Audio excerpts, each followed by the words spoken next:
দেখেন ভাই বোন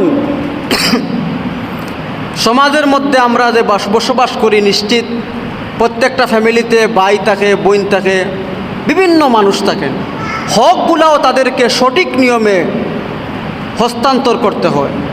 যার যে পাওনা যেটা আছে সেই পাওনাটা তাকে বুঝিয়ে দিতে হয়। এখানে যদি কোনো অমিল থাকে, যদি কারো উপরে কোনো জুলুম করা হয়, তাইলে কিয়ামতের কঠিন ময়দানে আল্লাহর কাছে, আল্লাহর আদালতে আল্লাহর কাছে পাকড়াও হতে হবে যে তুমি তোমার ভাইকে যদি কোনো অংশে যদি কম দিয়ে থাকো, তোমার বোনের হক, আমরা সমাজে বেশিরভাগ ভাইয়ের হকগুলো আদায় করা হয়, কিন্তু বোনের হক তো আদায় করা হয় না। মনে করেন মানুষেরা যে বিয়ে দেওয়ার পরে বোনের হক শেষ, আসলে কি তা? জি না। বোনের যে হক, যেটা শরীয়ত তাকে যে হকগুলা দিয়েছি, বিয়ে দেওয়ার পরেও সেই হকগুলা আদায় করতে হবে। এমন কি বলা হয়েছে আপনার বোনকে আপনি ইচ্ছা মতো, আপনার ইচ্ছায় তাকে তার হকগুলা বুঝাইয়া দেওয়ার জন্য। কারণ সে আপনাকে অনেক সময় বলবে না, কারণ তার মনে ওখানে আসবে যে আমি যদি হকের কথা বলি, তাইলে এখন যে আমার বাড়িতে আসতেছি, মেহমানদারি পাইতেছি, স্বামীকে নিয়ে আসতেছি, ছেলেমেয়েদেরকে নিয়ে আসতেছি, হকের কথা যদি আমি বলি, তাইলে তো আর সেই মায়া মোহব্বতগুলা থাকবে না, এজন্য আর হক চাইব না। এজন্য অনেক মেয়েরা আছেন যে হকের কথা বাড়িতে আর বলেন না। এজন্য ভাইদের কর্তব্য হলো এবং বাবার কর্তব্য হলো উনার মেয়ের হকটা উনি বুঝাইয়া দেওয়া। বাবা দুনিয়াতে না থাকলে ভাইয়েরা বোনের হকটা, যে ইসলামে যতটুকু হক তাকে দিয়েছে, সেই হকটুকুন তাকে বুঝাইয়া দেওয়া, যার দ্বারি সম্পদ হিসাবে। আল্লাহ তাআলা আমাদেরকে বুঝার তৌফিক দান করুন।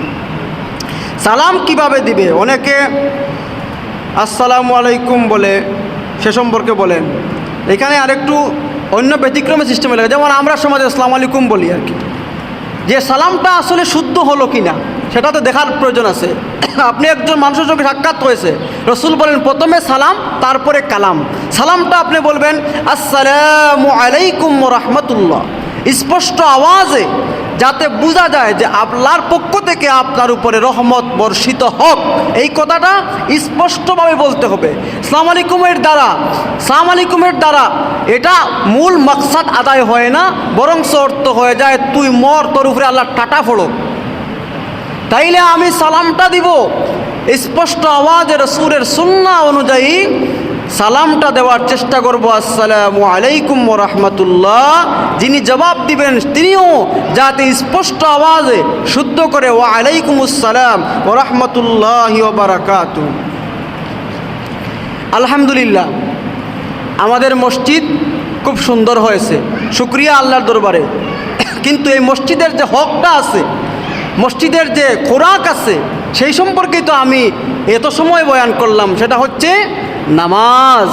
আমরা চেষ্টা করব যে প্রতি ওয়াক্ত নামাজ, বিশেষ করে ফজরের সময় তো ভাই আমরা সবাই বাড়িতে থাকি, বাদ বাকি অন্য ওয়াক্ত জোহরের সময় তো কাজে কর্মে বিভিন্ন জায়গায় থাকতে হয়, আসরে থাকতে হয়, মাগরিবে থাকতে হয়, এশা থাকতে হয়, কিন্তু ফজরে তো নিশ্চিত আমি আমার বাড়িতেই থাকি। তাইলে আমি চেষ্টা করব, চেষ্টা কি সেটা আমি আসতেই হবে, এবং আসার সময় দাওয়াত দিয়ে নিয়ে মানুষদেরকে নামাজের মধ্যে আসার জন্য আল্লাহ আমাকে হুকুম করেছেন। আল্লাহ সুবহানাহু ওয়া তাআলা আমাদেরকে 5 ওয়াক্ত নামাজ জামাতের সাথে মসজিদে এসে আসার তৌফিক দান করেন। আমিন। ওয়া আখির দাওয়ানা আলহামদুলিল্লাহি রাব্বিল আলামিন।